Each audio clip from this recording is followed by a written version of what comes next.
Hello guys, welcome back to my YouTube channel. നമ്മുടെ ഇന്നത്തെ vlog എന്ന് പറഞ്ഞാൽ നിങ്ങൾ മൈസൂരിന് ഡേയുടെ ഫുൾ വീഡിയോസ് കണ്ടിട്ടുണ്ടാവും. അപ്പോൾ നൈറ്റത്തെയാണ് നമ്മുടെ ഇന്നത്തെ വ്ളോഗ്. അപ്പോൾ നമുക്ക് നൈറ്റ് മൈസൂർ എന്തൊക്കെ കാണാം, ഞങ്ങൾ എവിടെയൊക്കെ പോയി എന്നുള്ളത് നിങ്ങൾക്ക് കാണിച്ചു തരാം. അങ്ങനെ ഗായ്സ്, നമ്മളൊരു 8 മണിയോടുകൂടി 8 മണി 7:45 കഴിഞ്ഞപ്പോൾ തന്നെ നമ്മുടെ അപ്പാർട്ട്മെൻറ്റിൽ നിന്ന് നമ്മുടെ മൈസൂർ പാലസിൽ ഏകദേശം 1 ലക്ഷത്തോളം വരുന്ന ലൈറ്റുകളുണ്ട്. മൈസൂർ വരുന്ന എല്ലാവരും മസ്റ്റായിട്ട് കാണേണ്ടതാണ് അവിടുത്തെ ലൈറ്റിങ്. അത് കാണാൻ വേണ്ടി ഞങ്ങളിത് അപ്പാർട്ട്മെൻറ്റിൽ നിന്ന് ഇറങ്ങി. അടിപൊളി വ്യൂ ആണ് കേട്ടോ കാണാനായിട്ട്. അങ്ങനെ ഗായ്സ് ഞങ്ങൾ അവിടെ എത്തി. അപ്പോൾ നമ്മൾ പാലസിൻ്റെ നൈറ്റ് വിഷ്വൽ കാണാൻ വേണ്ടി വന്നതാണ്. പക്ഷെ കറക്റ്റ് നമ്മൾ വന്ന സമയത്ത് ലൈറ്റ് ഓഫ് ആക്കിയത്. കറക്റ്റ് 8 മണിക്ക് ലൈറ്റ് ഓഫ് ആക്കും അവർ. കറക്റ്റ് 8 മണിക്ക് അവർ ലൈറ്റ് ഓഫ് ആക്കി. മൈസൂർ വരുന്ന എല്ലാവരും മസ്റ്റായിട്ട് കാണുന്നതാണ് അവിടുത്തെ ലൈറ്റിങ്. അത് കാണാൻ തന്നെ ഒത്തിരി പേരുണ്ട്. പക്ഷെ നമുക്ക് പറ്റിയത് എന്താണെന്ന് വെച്ചാൽ നമ്മൾ സൺഡേ ആണ് പോയത്. സൺഡേയുടെ പ്രത്യേകത എന്താണെന്ന് വെച്ച് കഴിഞ്ഞാൽ 8 മണിക്ക് തന്നെ അവിടെ ലൈറ്റ് ഓഫ് ആക്കും, അല്ലെങ്കിൽ 9 മണി 10 മണി വരെ സമയമുണ്ട്. പക്ഷെ നമുക്കിത് അറിയില്ലായിരുന്നു. അതുമാത്രമല്ല, നമ്മൾ പെട്ടെന്ന് പ്ലാൻ ചെയ്തൊരു ട്രിപ്പ് ആയതുകൊണ്ട് തന്നെ വേറെ പ്ലാനിങ്ങോ കാര്യങ്ങളോ ഉണ്ടായിരുന്നില്ല.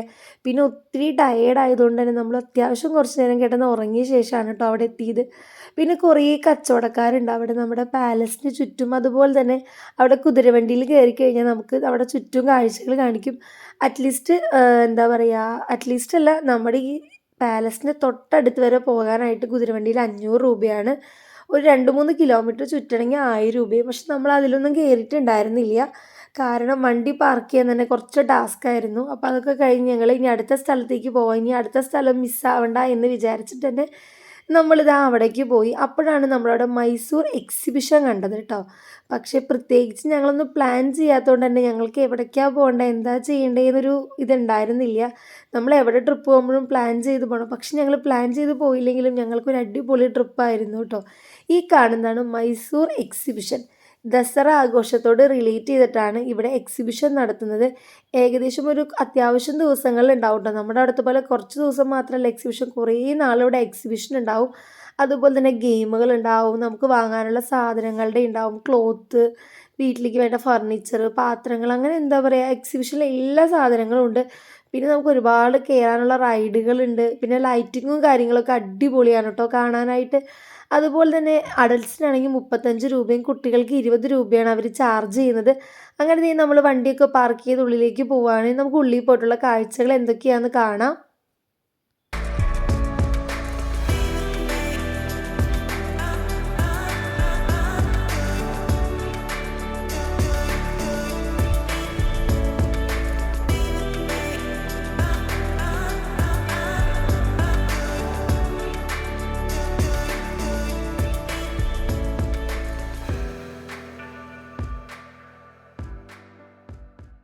അങ്ങനെ ഗായ്സ്, ഇതാണ് നമ്മൾ അങ്ങനെ എൻട്രൻസിൻ്റെ ഫ്രണ്ടിലെത്തി എക്സിബിഷൻ്റെ.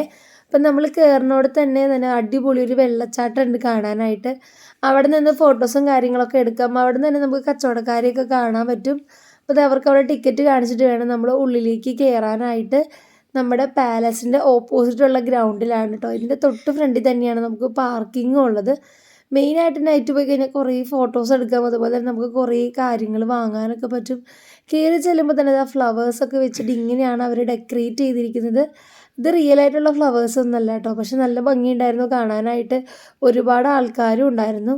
അങ്ങനെ നമ്മൾ എക്സിബിഷൻ സ്റ്റാർട്ട് ചെയ്ത് ഓരോ സ്ഥലങ്ങളും കുറേ ഇങ്ങനെ വെള്ളത്തിൻ്റെ കുറേ സംഭവങ്ങൾ വെച്ചിട്ടുണ്ട്. അതൊക്കെ നല്ല രസമുണ്ടായിരുന്നു കാണാനായിട്ട്.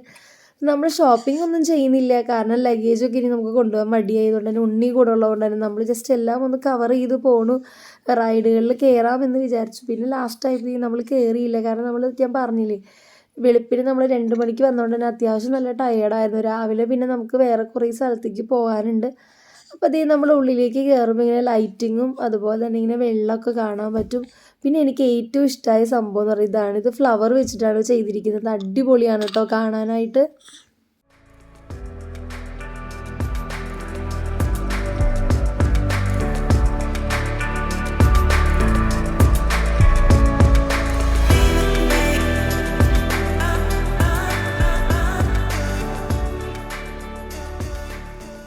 നമ്മുടെ മൈസൂർ എക്സിബിഷൻ ആദ്യമായിട്ട് സ്റ്റാർട്ട് ചെയ്തത് 1880-ലാണ്.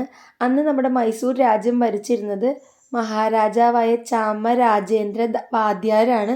അപ്പോൾ അദ്ദേഹമാണ് ഇവിടെ ആദ്യമായിട്ട് എക്സിബിഷൻ തുടങ്ങിയത്. കാരണം ഉൾപ്രദേശങ്ങളിലൊക്കെ താമസിക്കുന്നവർക്ക് നാട്ടിലേക്ക് വരുവാനും അവരുടെ സാധനങ്ങളൊക്കെ പർച്ചേസ് ചെയ്യാനും അതുപോലെ തന്നെ ഇപ്പോൾ കുറേ കാഴ്ചകൾ കാണാനൊക്കെ വേണ്ടിയിട്ടാണ് ഇത് സെറ്റ് ചെയ്ത് കൊടുത്തിട്ടുണ്ടായിരുന്നത്. പിന്നീട് ഇത് കർണാടക ഗവൺമെൻറ് ഏറ്റെടുക്കുകയും അതുപോലെ തന്നെ എല്ലാ കൊല്ലവും ഈ എക്സിബിഷൻ ഉണ്ടാവും, കുറേ ദിവസങ്ങളിലുണ്ടാവും. ഈ എക്സിബിഷൻ്റെ സ്റ്റാർട്ടിങ് എന്ന് പറയുന്നത് നവരാത്രിക്ക് ശേഷമാണ് ഇത് സ്റ്റാർട്ട് ചെയ്യണത്. നമ്മുടെ ദസറ ആഘോഷത്തോട് റിലേറ്റ് ചെയ്തിട്ടാണ് മെയിനായിട്ട് ഈ എക്സിബിഷൻ ഉള്ളത് കേട്ടോ. പിന്നെ അതുപോലെ ഇവിടുത്തെ ബോട്ടിങ്ങോ കൊട്ടവഞ്ചിയും കാര്യങ്ങളൊക്കെ ഉണ്ട് നമുക്ക് ഇതിന് ചുറ്റും. ഞങ്ങൾ അതിലൊന്നും അങ്ങനെ കയറിയിട്ടുണ്ടായിരുന്നില്ല. ഞങ്ങൾ പറഞ്ഞില്ലേ ഭയങ്കര ടയേർഡായിരുന്നു. ജസ്റ്റ് ഒന്ന് എക്സിബിഷൻ കവർ ചെയ്യണം അത്രേ ഉണ്ടായിരുന്നുള്ളൂ കേട്ടോ.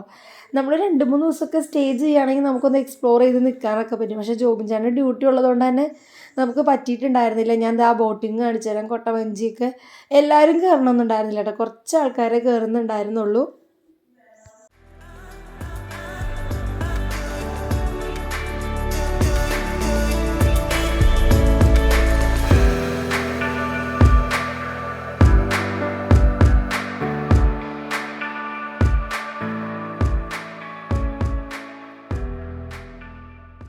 നമ്മുടെ മൈസൂരിനെ പറ്റി പറയുകയാണെങ്കിൽ ദസറ ആഘോഷമാണ് ഇവിടുത്തെ ഏറ്റവും പ്രധാനപ്പെട്ട ആഘോഷം. ഞാൻ നമ്മുടെ പാലസിൻ്റെ വ്ളോഗ് കണ്ടവർക്ക് അതിൻ്റെ ഹിസ്റ്ററിയും കാര്യങ്ങളൊക്കെ ഞാൻ പറഞ്ഞു തന്നിട്ടുണ്ടായിരുന്നു. ഏകദേശം ഒരു 9 ദിവസം നീണ്ടു നിൽക്കുന്ന ആഘോഷമാണ് കേട്ടോ. നമ്മുടെ കൊട്ടാരത്തിൽ ഒരു വലിയ സിംഹാസനമുണ്ട്.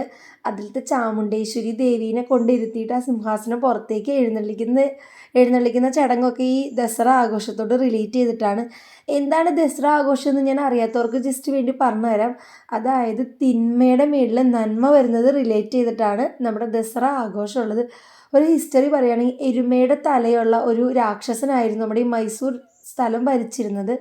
ആ സമയത്ത് നമ്മുടെ പാർവതി ദേവി ചാമുണ്ടേശ്വരിയുടെ രൂപത്തിൽ വന്ന്, ഇവിടെ ചാമുണ്ടേശ്വരിയുടെ ഒരു അമ്പലമുണ്ട്, ആ അമ്പലത്തിൻ്റെ അവിടെ ചാമുണ്ടേശ്വരിയുടെ രൂപത്തിൽ വന്ന് നമ്മുടെ ഈ രാക്ഷസനെ വധിച്ചത് ആയതുകൊണ്ടാണ് നമ്മളിവിടെ ദസറയായിട്ട് ആഘോഷിക്കുന്നത്. അതിനുശേഷം ഈ ചാമുണ്ടേശ്വരി അമ്പലത്തിലേക്ക് നമ്മുടെ പാർവതി ദേവി അവിടെ പോയി ഇരുന്നു എന്നാണ് പറയുന്നത് കേട്ടോ. ഇതൊക്കെ ഞാൻ പോയ ശേഷം മാത്രമാണ് അറിഞ്ഞത്, അല്ലെങ്കിൽ ഞാൻ എന്തായാലും ചാമുണ്ടേശ്വരിയുടെ അമ്പലത്തിൽ പോയിട്ടുണ്ടായേനെ. പക്ഷെ ഞാൻ പറഞ്ഞ പോലെ സമയം ഒട്ടും ഇല്ലാത്തത് കൊണ്ട് തന്നെ നമുക്കങ്ങനെ പോകാൻ പറ്റിയിട്ടുണ്ടായിരുന്നില്ല. പിന്നെ ദാ ഇങ്ങനെ ഒരുപാട് മൃഗങ്ങൾക്ക് ലൈറ്റൊക്കെ കൊടുത്തിട്ട് നല്ല രസമുണ്ടായിരുന്നു കാണാൻ. നമ്മുടെ ആമൂസ് നല്ല ഹാപ്പി ആയിരുന്നു. ആൾക്കിങ്ങനെ ലൈറ്റും കാര്യങ്ങളൊക്കെ ഒത്തിരി ഇഷ്ടമാണ് കേട്ടോ.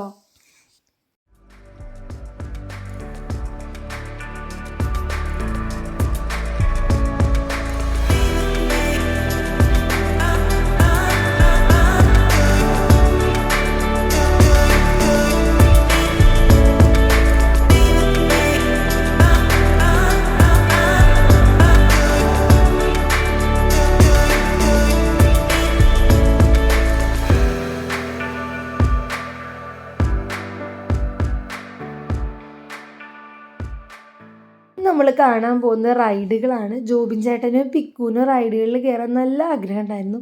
അപ്പം ഞാൻ പറഞ്ഞു ഓൾറെഡി നിങ്ങൾ നല്ല ടയേർഡാണ്, ഈ സാധനത്തിൽ കയറാൻ എനിക്ക് ഒട്ടും ഇഷ്ടമല്ല. എനിക്കിഷ്ടമില്ലാത്തത് മറ്റുള്ളവരെ കൊണ്ട് ഞാൻ നിർബന്ധിച്ച് ചെയ്യിപ്പിക്കാറില്ല. ഞാനപ്പോൾ അവരുടെ തൊന്ന് കയറണ്ടെന്ന് അവർ കുറേ കയറാൻ നോക്കി. ഞാൻ സമ്മതിച്ചില്ല കേട്ടോ. അവർക്ക് രണ്ടുപേർക്കും ഭയങ്കര ഇഷ്ടമാണ് ഇതിലൊക്കെ കയറാനായിട്ട്. വലിയ ചാർജൊന്നും ഇല്ല കേട്ടോ അവിടെ. അപ്പോൾ ഇവർ കയറണം എന്ന് പറഞ്ഞപ്പോൾ ഞാൻ പറഞ്ഞു വേണ്ട കയറണ്ടെന്ന് പറഞ്ഞു. പിന്നെ നമ്മൾ ഫുഡ് കഴിക്കാൻ വേണ്ടിയിട്ട് പോയിട്ടുണ്ടായിരുന്നു. അപ്പോൾ കുറേ ഫുഡ് കോർട്ടുകളുണ്ട് കേട്ടോ അതിനുള്ളിൽ, ചെറിയ ചെറിയ നമ്മുടെ നോർമലി നമ്മുടെ തൃശ്ശൂർത്തെ എക്സിബിഷനൊക്കെ പോലെ തന്നെ കുറേ കുഞ്ഞു കുഞ്ഞു ഫുഡ് സ്പോട്ടുകളുണ്ടായിരുന്നു. അപ്പോൾ ഞങ്ങളെന്താ ബോംബെ ഫുഡുകൾ, തമിഴ്നാട് ഫുഡ്, കർണാടക ഫുഡ്, അങ്ങനെ. പിന്നെ അതുപോലെ തന്നെ ഗെയിംസ് ഉണ്ട്. നമുക്ക് ഗെയിംസ് ഇങ്ങനെ എറിഞ്ഞ് വീത്തിയിട്ട് കഴിക്കാൻ പറ്റുന്നത്. പിന്നെ ഐസ്ക്രീം കാര്യങ്ങളൊക്കെ ഉണ്ടായിരുന്നു. ഞങ്ങൾ ആ കൂടി ഒരു ബ്രെഡിൻ്റെ ഒരു സംഭവമാണ് കഴിച്ചത്. എനിക്ക് വലിയ ഇഷ്ടമായില്ല കേട്ടോ. ഭയങ്കര റേറ്റ് ആയിരുന്നു ഫുഡിൻ്റെ, അതുപോലെ തന്നെ വലിയ ടേസ്റ്റ് കൂടെ ആയിരുന്നില്ല. ഈ ഗെയിം ഞാൻ പിക്കുവിനോട് കളിക്കണ്ടെന്ന് പറഞ്ഞപ്പോൾ അവൻ എന്തായാലും കളിച്ചേ പറ്റുള്ളൂ എന്ന് പറഞ്ഞിട്ടാണ് 60 രൂപ കൊടുത്തിട്ട് ഇത് കളിച്ചപ്പോൾ അവന് കിട്ടി ഗിഫ്റ്റ് എന്ന് പറഞ്ഞാൽ ചെറിയൊരു 10-20 രൂപയുടെ ബോക്സ്. ഞാൻ പറഞ്ഞു ചേട്ടാ ഈ ബോക്സ് തിരിച്ചെടുത്തിട്ട് 60 രൂപ തിരിച്ചു തരാൻ പറഞ്ഞു. ഇല്ലില്ല കളിച്ച് കഴിഞ്ഞാൽ പിന്നെ തിരിച്ചു തരാൻ പറ്റില്ല എന്ന് അയാൾ പറഞ്ഞു. അങ്ങനെ ഇവൻ ഈ ഗെയിമുകൾ കുറേ കളിച്ചു കേട്ടോ. ഇവനത് രസം. ഞാൻ പറഞ്ഞു പ്രത്യേകിച്ചൊന്നും കിട്ടാൻ പോകണില്ല, കളിക്കണ്ടെന്നുള്ളൂ. അവർ അപ്പോൾ ഇവൻ കളിച്ചേ പറ്റുള്ളൂ എന്ന് പറഞ്ഞിട്ട് കളിക്കണമെന്നാണ് നിങ്ങൾ ഈ കാണുന്നത് ഗൈസ്.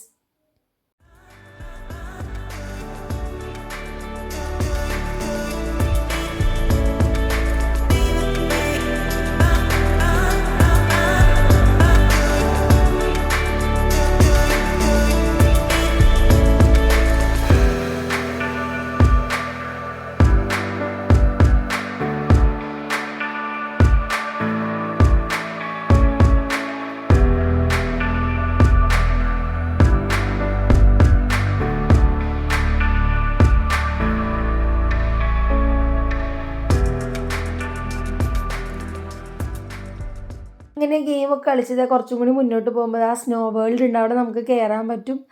അങ്ങനെ ഞങ്ങൾ മുന്നോട്ട് പോവാണ് കേട്ടോ. എങ്ങനെയെങ്കിലും ഇത് തീരണം എന്ന് വെച്ചിട്ടായിരുന്നു, പക്ഷെ ഇത് തീരണേ ഇല്ല. കുറേ ദൂരമുണ്ട്, ഞങ്ങൾക്ക് ഇതൊന്ന് കഴിഞ്ഞിട്ട് വീട്ടിൽ പോയാൽ മതി എന്നുള്ളൊരവസ്ഥയിലായിരുന്നു. അങ്ങനെ ഞങ്ങളിത് കുറേ നടന്നു കേട്ടോ.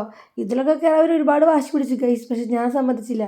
പിന്നെ ഉണ്ണീനെ എടുത്തിട്ട് ഞാൻ നിൽക്കുമ്പോൾ ഇവർ കയറുകയാണ്. ഇവർ കയറി ഇവർക്ക് എങ്ങാനും ക്ഷീണമൊക്കെ വന്നു. എനിക്കൊരു വട്ടം നമ്മുടെ എന്താ പറയുക, കഴിഞ്ഞതിൻ്റെ മുമ്പത്തെ കൊല്ലം നമ്മൾ സിൽവർ സ്ട്രോമിൽ പോയ എൻ്റെ വീഡിയോ കണ്ട സബ്സ്ക്രൈബേഴ്സിനാണെങ്കിൽ എൻ്റെ അവസ്ഥ എന്തായിരുന്നു അറിയാം. അവിടെ ഫസ്റ്റ് എയ്ഡ് റൂമിലായിരുന്നു ഞാൻ ഫുൾ ടൈം കിടക്കുന്നുണ്ടായിരുന്നു. അവസാനം ജോബിൻ ചേട്ടൻ ഞാൻ ചോദിച്ചു, ഒരാളുടെ ടിക്കറ്റിൻ്റെ പൈസ ക്യാൻസൽ ചെയ്താൽ തിരിച്ച് റീഫണ്ട് ചെയ്യുമെന്ന്. അവർ പറഞ്ഞില്ലാന്ന്. ഞാൻ റൈഡിലൊന്നും അവിടെ ചെന്നിട്ട് കയറിയിട്ടുണ്ടായിരുന്നില്ല കേട്ടോ. അപ്പം അത് കാരണം എനിക്ക് അവസ്ഥ വന്നുകൊണ്ട് ഇവർക്ക് കുഴപ്പമില്ല, ഇവർ കയറാറുണ്ടെങ്കിലും ഞാൻ സമ്മതിച്ചില്ല ഒന്നിനും കയറാനായിട്ട് കേട്ടോ. ഇതൊക്കെ ശരിക്കും ഭയങ്കര പേടിയാവും. ആൾക്കാർ കയറിയിട്ട് വെറുതെ ഇരുന്ന് കരഞ്ഞുകൊണ്ടിരിക്കുകയാണ്. അത് ഭയങ്കര ഡേഞ്ചർ സംഭവമായിരുന്നു കേട്ടോ. പക്ഷെ കുറേ പേര് കയറുന്നുണ്ട്, കരയണമുണ്ട്, എന്നാലും കയറുന്നുണ്ട് കേട്ടോ. അങ്ങനെ നമ്മളിതാ ഇതൊക്കെ കഴിഞ്ഞ് കുറച്ചുകൂടി മുന്നോട്ട് പോയി. ലൈറ്റിങ് കൊടുത്തു കാരണം നല്ല രസമുണ്ടായിരുന്നു കാണാനായിട്ട്.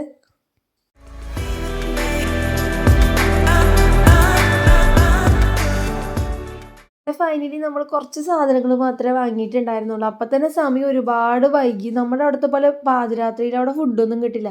ഒരു 12 മണിക്ക് ശേഷം അവിടെ എല്ലായിടത്തും അടച്ചിട്ടുണ്ടാവും ഫുഡ് കഴിക്കാൻ. ഞങ്ങൾ പുറത്തുനിന്നല്ലേ കഴിക്കാമെന്ന് വിചാരിച്ചിട്ടുണ്ടായിരുന്നു, ഇവിടെ നിന്ന് കഴിച്ചില്ല.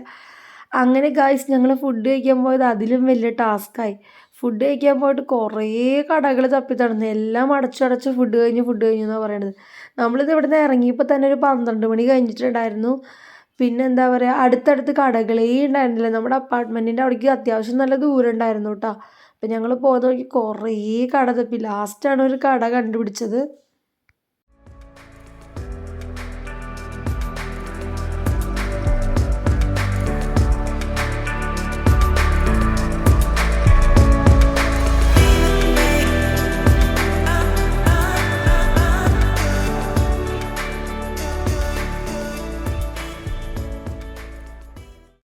പിന്നെ ഇവിടെ ഇറങ്ങുന്നിടത്ത് കുറേ അമ്പലമൊക്കെ പോലെ സെറ്റ് ചെയ്തിട്ടുണ്ട്. പക്ഷെ ഞങ്ങൾ ഒത്തിരി ടയേർഡ് ആയതുകൊണ്ട് ഒന്നിൻ്റെ ഉള്ളിൽ കയറിയിട്ടില്ല. ജസ്റ്റ് ഒന്ന് കണ്ടു പോകുന്നു. പക്ഷെ ആൾക്കാരൊക്കെ കയറുന്നുണ്ട് കേട്ടോ. പിന്നെ ഗാന്ധിജിയുടെ ഒക്കെ വെച്ചിട്ടുണ്ട്. ഓരോ ഇതിനുള്ളിലേക്കൊക്കെ കയറാൻ പറ്റും, പക്ഷെ ഞങ്ങളൊന്നും കയറിയില്ല. നമ്മുടെ എക്സിബിഷൻ്റെ വീഡിയോ അപ്പോൾ അത്രേ ഉള്ളൂ. ടാറ്റാ.